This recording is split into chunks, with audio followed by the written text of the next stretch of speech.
And I think what we fail to realize sometimes is that a lot of people,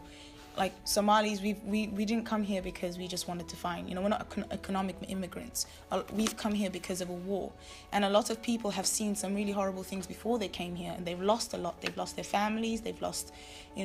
all the things that remind them of who they are. And when they come here, sometimes they don't quite know how to deal with it. And they try to just ignore their own issues and their own mental issues to try and raise their children. And then when their children, start to, because they can't cope themselves, and then their children, they kind of almost sometimes pass on those bad coping mechanisms, or not being able to deal with certain kinds of stresses, or this being in a new world. And or sometimes they're set in their own old ways, and they just keep dreaming of going back. And they don't really think about, okay, this is the life my children are going to have. This is where we need to ground ourselves. This is where we need to stay.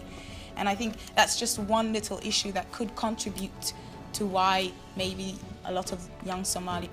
children feel so disenfranchised to the world that they're living in. But there's also this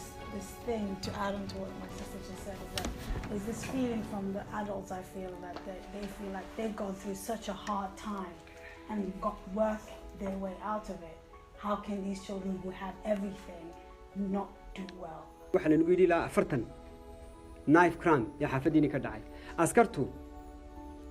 investigation-kooga iyo baaritoonkooga iyo daytadoodaba wax u gaara in badan waxaa la yidhi badda information is key badde maanta hadda ogtahay badda 40 midyo maanta xaafadiina la geliyey maxaa keenay sababaha iyo waxaas ay ku garanayaan mise wixii kula wadaagi maayaan haddaad maanta ogtahay wixii de 100% xashad awgeed dawaad garanaysaa xagga dhibaatada ka jirta in ciyaalkii markaa 100% ku jiraanba xashishad mise hadda la ku yidhaha ba soddonba waa ciyaal waxba geysan oo ka daba midyo la geliyo marka waxaad ogtahay inay dhibaato kala jirto marka inaan at least maybe la sameeyo daytada dadkaas midyaasha la geliyay imisaa Soomaaliya intii Soomaalina reason-kii ugu wacneen mididaas in la soo baaro marka number 1 I think very important waxaan kooskuna de xaafad kasta in kala joogo way kala duwanaan waxaan ku xigtay inay different noqon doonto waxaad dareemaysaa hooyo aad wacad leedahay hebela iga maqane ama wiilkaada ama la jiraa wallahi wiilkayga waa hurda waa u jeedaa wiilkeeda meeshuu taagan yahay waa arkooyaa wiilkeeda halkaas uu taagan yahay laakiin aniga maxay iga tahay security inaan bal weydiiyo gabadha wiilkayga inay aragtay kale hooyooyinka waxa ku qunfilmay inay wax qarsadaan oo haydan gareeyaan maxaa ku kalifay hooyada kale oo moodo in wiilkeeda fiican yahay she's bully waxay ku bulan gareynaydaa habla wiilkeeda waa xumaada afkan ka waalana hadan Soomaalina waxaan qarsanaa dhibaatada ma isfahanno odayaashii habriga ka bilaabatay ilmihiina waxay u dhaceen dibadda waxaan u baahnaa maanta inaan wax qabsano maxaan qabsan karnaa wiilashayni xarig xabsi ay diyaar u yihiin ay u wada socdaan ay qof ka bixiyo maahane xabsi ay u wada socdaan waxay yihiin drug dealer ayaa u wada socdaan yaa ku adeegta nin madow wiil madow ka Soomaaliya nootiya waa arkaa xataa oo meelahan u burcama la taagan wan agloog ilmaha baaskiil wuxuu dhiibaa waa arkaa wiil waxaa jira Fulham qaarkiina garanaysana laga yaabo Cabdi la dhaho oo meel marfash ahaan jirtay hadda internet shop ku leh wiilkaas 5 am wiilal Soomaaliya ay ridda u taagan oo xabsi ka soo baxa oo lugta ka xiran oo doonayo inuu meesha ka quraado habaryar uu ka furaa shaqo siina dukaankiisa ku aamina bari islaan kale u imaanayso waxay leedahay kan nolosha ka dhacay meesha maxaa noogu fadhiisay an ex-offenders of Somali origin, the people that he knew, the people that he grew up with, and the community, the entire community are shaming him and saying, "Oh, isaga meesha wax ku dhaxiibiya, meesha lagu dhaxiibiya." Ninka waa dukaankiisa iska xireeyay because he can't handle the magaalada ka wada hadlayso suuqa laga sheekaysanayo. There's no need for that. So inaga waa isku inaga waa destruction isku so if we can look at a specific solution, even if that means Ahmed now, I personally do not know Ahmed, but is there a way that we can support individuals like that young gentleman who wants to open a platform and recreational and educational platform for those ex-offenders? shan hooyo oo garab siinaysa oo wiilasha markuu wax u qabto xitaa sadaqa yar ku darsanaysa haduu heli lahaa waxa u yaala TV waxa u yaala pool table wuxuu haystaa location wiilasha u soo gala intay banaanada fadhin lahaayeen laakiin hooyo intii la support gareyn lahaa hooyo Soomaaliya adeeganaysa caynayso habo in qoysku uu san burburin hadduu burburo hooyada meesha ku hadhaysa aabuu daaqadu ka baxaya waad ogtiin waxaynu aaminsanahay hooyo wiil wax kama tari karto wiilkii banaanku istaagaya isagoo 12 jira waa problemska qaar ka mid ah maaha kuwa dhan waxa iyana door leh iskuulka door ku leh iskuulku waxa weeye system of education in our country was far different than the one that we have come into. And they don't realize that the pressures that the kids are facing are real pressures, you know, real pressures at school. I mean, I see it, and parents are not understanding that. I think is the worst thing. I mean, my mother says to us all the time, you know, and it's like, yeah, mom, I totally understand that was your struggle, but we are struggling here now as well. You know, one struggle does not minimize the other. And the struggles are completely different. Like, our parents didn't have to struggle with institutionalized racism the way we do. Like, my mum can't wrap her head around institutionalized racism. She's like, oh, back home everyone's black. Yes, ma. Somali, everyone's black. Here we're mixed. And I think a lot of our kids can see it a lot more now than when I was growing up. And it's in their face, and they're struggling because they're thinking there's no way out for us other than what we're expected to become. ilmihii waxa laga keenayaa waa loo dacwoonaya hooyo ay imanaysa ama aabba imanaya hooyadii carruurtii buu keenaya ama hooyaa soo hormarayso carruurtii keenaysa wiilkii oo year 8 oo kale ayuu halka imanaya xagga ingiriisi waxba laguma dhigo carruurtii da'diisa ahayd baa lala fadhiisanaya isaguna waxa laga yaabaa inuu year 6 year 5 levelkiisu yahay markuu waxa yaraaba garan way ka jawaabi way qoslayaan ama way tood garanayaan ama bulu garanayaan isna feer buu qaadaya ka hor kii la hadlay xagga wuxuu ogaa haddii wax mid kugu dhufto iska celi culture baa yeelay. Like, I came to this country when I was 15, and I had one of the worst experiences in sixth form I have ever had. If I didn't have a family that was so grounded and so passionate about education, I don't think I would have, because every teacher was telling me, you can get an E, that's fine, don't worry about it, you can get through clearing, you know, teachers not teaching you everything that you need to learn and then just saying, oh, it's all right if you fail, you know, you can just repeat the year. You know, if you're struggling with those kind of things and your parents don't understand, it's really difficult to feel like there's a certain kind of hope that you can achieve something. And a lot of children just have nothing to kind of look forward to. فهميسي because عيل بدنا هاي رنتي زمان فاهمين markaan wan aglo way city ka soo tagay fulham ku tagay lug maxaa arkay 10 meelood oo wiilal dhalinyaro taagan yihiin maxay u taagan yihiin nobody ka kaxaysa male habartii tabar uma hayso shan wiil afar wiil ma celi karto aabihina you never know baarkaan oo fadhiya soo fadhi dirira Soomaaliya gabarnantigi hawshi nothing aabayaasha iskale meesha fadhiya inaanu raga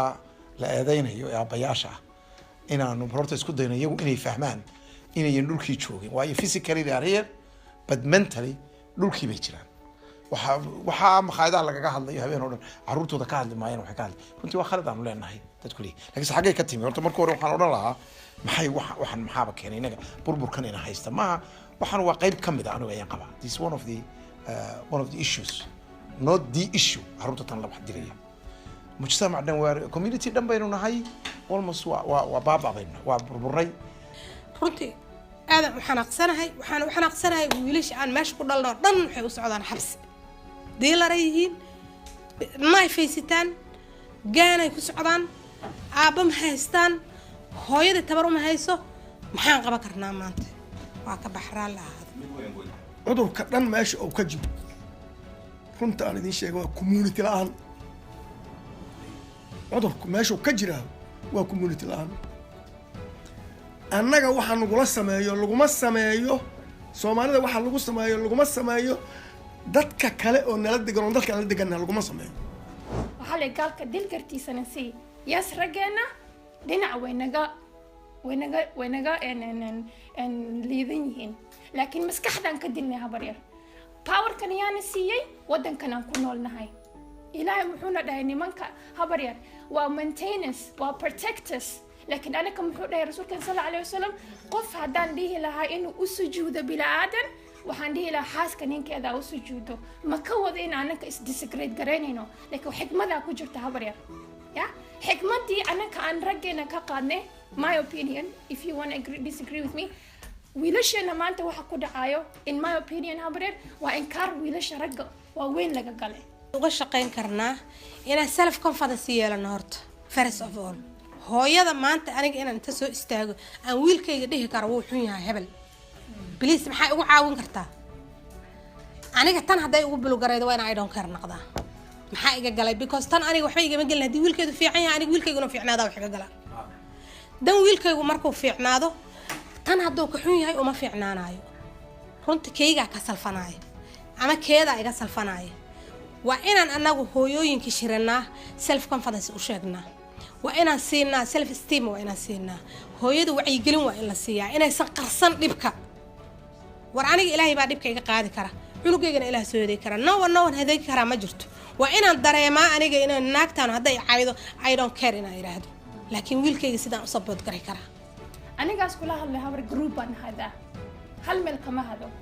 Edward baan ka hadaa daraatooda waxaan ka bilaabay Labrador masjidka waxaan isku keenaa hawooyinka inaan maskaxdooda furo ayaga aan ku bilgarayo inay is aaminaan is support gareeyaan so aniga waxaan idin dhahayaa groups idin furan haddaad doonaysaan inaa imaantiin habar yar oo idinka gudihiina ay iska empower garaysiin. But the school system isn't there to push your child. The school system is there to keep them at their level, comfort zone. And from that time onwards, when they go into high school, they are put in sets. If you are black,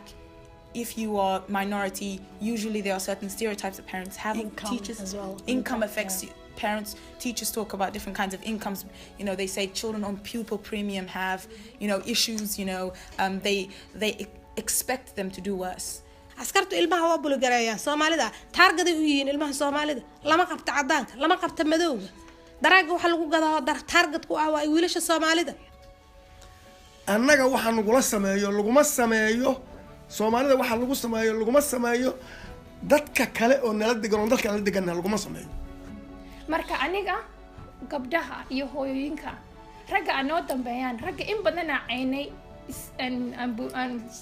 laakiin markan anaga hadda waxa weeyaan wallahi diinteena maxayna sheegtay haday hooyo adkaato nation dhan bay save gareynaysaa wadan waxaanu deganahay gurigaana loo sharaxay habar yar lacag yar meelna loogu shubay raggeeni waxa laga qaaday sharaftii ciisadii ay lahaayeen waxaana la dareensiiyay in ayaga u baahneen waa meeshana laga destroy gareynay habar yar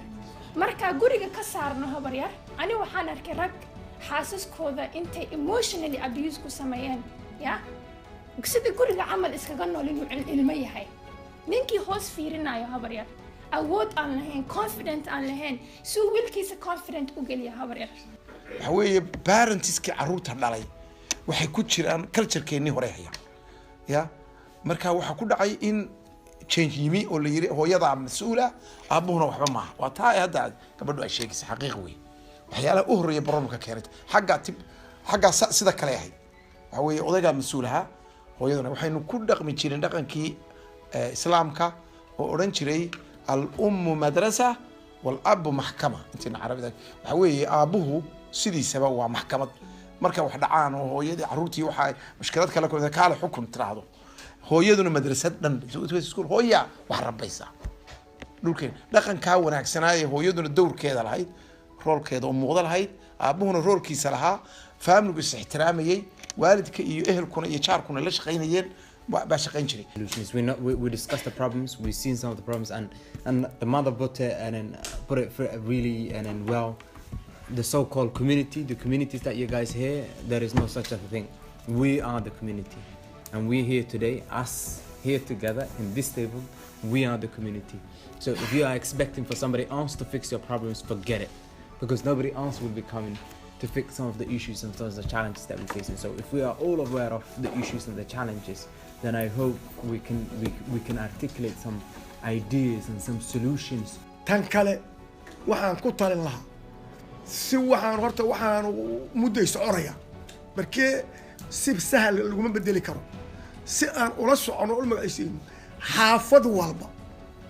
xaafad walba in laga sameeyo dad dhalinyaro hooyooyin odayaal wax walba in laga sameeyo oo ay xaafadaas la socoto dhalinyaradan It's one of them because Somali people, let's get it realistically. We're very emotional people. Once we see an emotional video, we all go back and share the information. Second video can be like young people. A lot of young people are carrying a knife. They don't know if they get arrested or they don't know the impact it's going to have for them. So different Okay, so videos. no, it's fine. Linking to that slightly, the emotional side of things. Anyone who knows me knows I'm pro mental health, well-being, and all that. But one of my solutions would be to identify who the community mental health liaisons are in terms of, you know, in the police, in schools. Schools have counsellors who kids are referred to. Troubled kids will be referred to. You have community mental health teams. You've got crisis teams. There's several different teams that are available out there. I think it's important that linking it back to knife crime again, you know, you have to remember that a lot of these people, if they have been involved in knife crime, may be suffering some sort of trauma. Bringing them, having discussions like this with the youth, discussing some of the things that maybe they've overcome or dealt with, any challenges that they've faced. I think it's important that people, well, they're given the opportunity to talk about those things, and the right people are there to offer them the support that they need. Because I think without that, you can't really. You need to we need to dig a bit deeper, I think, and find out exactly the root cause of what's happening and how they can be supported if it happens.